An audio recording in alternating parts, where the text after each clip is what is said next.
بخاری مسلم میں حدیث ہے، ابو ہریرہ رضی اللہ تعالی عنہ کہتے ہیں کہ نبی علیہ السلام نے مجھے 3 نصیحتیں کی تھی۔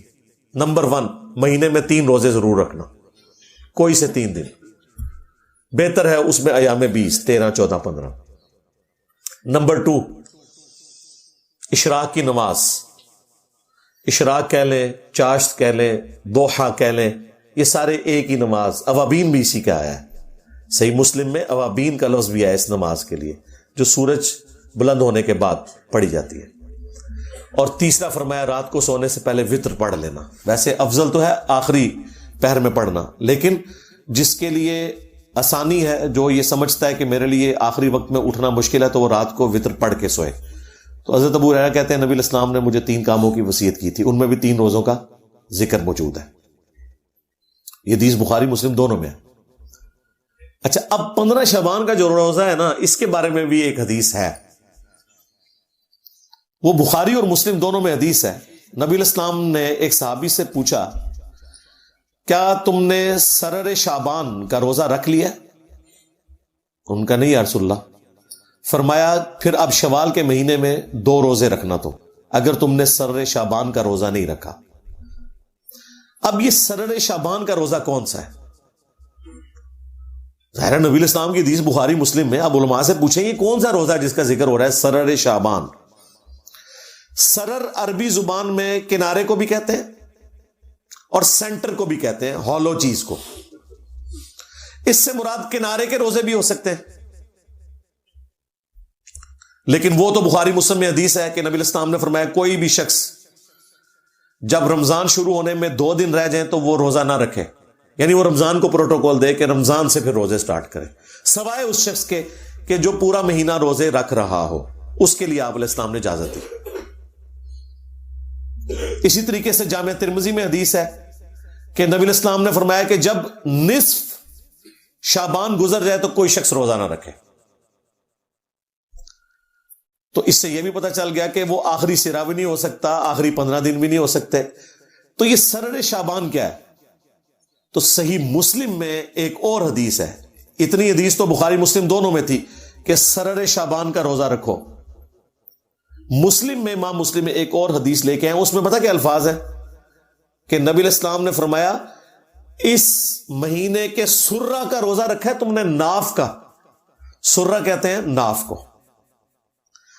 اب ناف آلموسٹ جسم کے سینٹر میں ہوتی ہے، تو جو میں کہہ رہا تھا سرر کا ترجمہ کنارہ بھی بن سکتا ہے اور سینٹر بھی۔ مسلم شریف میں واضح الفاظ ہیں سرہ، ناف، نیول انگلش میں ہم کہتے ہیں، اس کا روزہ۔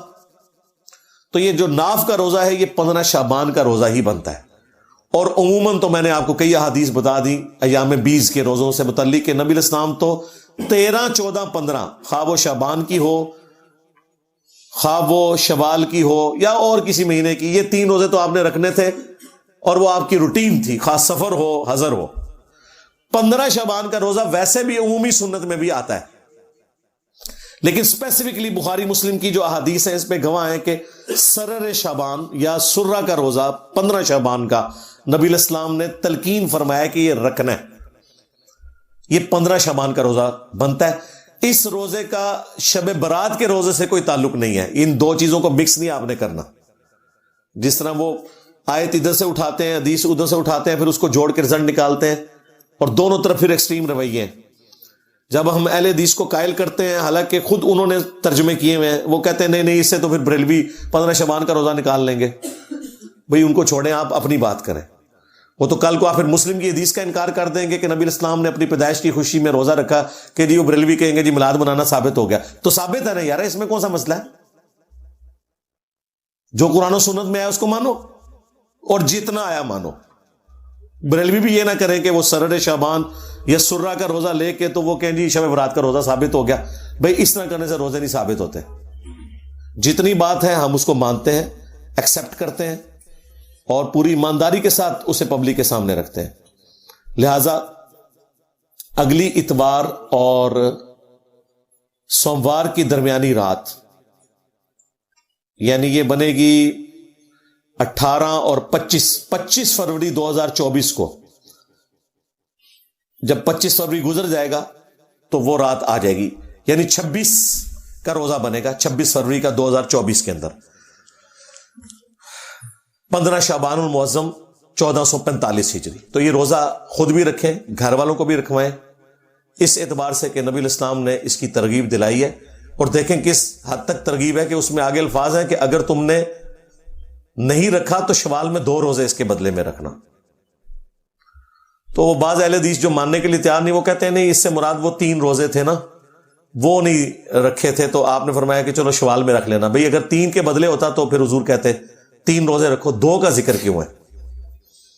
ایک جو ہے وہ اس کے بدلے میں اور دوسرا پینلٹی کے طور پر۔ لیکن یہ ساری نفلی عبادتیں ہیں، ان کے اوپر کوئی واجبیت والا معاملہ نہیں، یہ صرف ترغیب کے لیے۔ اچھا، یہ جو میں نے رزلٹ نکالا ہے نا، یہ نہ سمجھیے گا کہ یہ میں نے کوئی ڈسکوری کر لی ہے کوئی اس طرح کی۔ میرے دنیا میں چھوڑے جانے سے پہلے بھی ایسے لوگ موجود ہیں جو 15 شعبان کے روزے کو بخاری مسلم کی ان احادیث کے تحت سنت سمجھتے ہیں۔ وہ اہل حدیث فرقے سے ہی ایک نکلا ہوا گروہ ہے جماعت المسلمین کا، خارجی ہیں، مسلمانوں کی تکفیر کرتے ہیں، لیکن وہ اہل حدیث پلس ہیں، یعنی اہل حدیث سے بھی اگلا ورژن ہے سختی کے اعتبار سے، اہل حدیث پلس ہیں۔ بس کچھ چیزیں ان کی بہت اچھی ہیں، مثلا وہ نماز جو ہے وہ بڑے سکون سے رفع الیدین سے پڑھتے ہیں، اسی طریقے سے سکتے کرتے ہیں، وہ بھی وہی موقف رکھتے ہیں کہ جب قرآن پڑھا جا رہا ہے تو آپ نے پیچھے فاتحہ نہیں پڑھنی بلکہ سکتے کرنے ہیں اور اس میں فاتحہ پڑھنی ہے، قرآن آپ نے سننا ہے۔ کچھ چیزیں بہت ان کی اس حوالے سے بہتر ہیں۔ مٹھی کے بعد داڑھی کاٹنے کے بھی قائل ہیں، اور داڑھی رنگنے کے اوپر بھی بہت زور ہے۔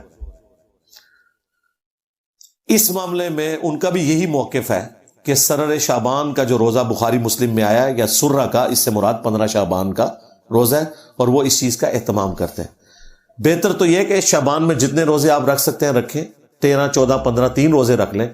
3 نہیں رکھ سکتے، ایٹ لیسٹ 15 شعبان کا روزہ ضرور رکھیں، تاکہ رمضان کے روزوں کے آنے سے پہلے ایک تھوڑا سا آپ کی پریکٹس والا معاملہ بھی ہو جائے، اور یہ ایک فضیلت بھی اس حوالے سے آپ کو حاصل ہو جائے کہ نبی الاسلام نے اس روزے کی ترغیب دلائی ہوئی ہے۔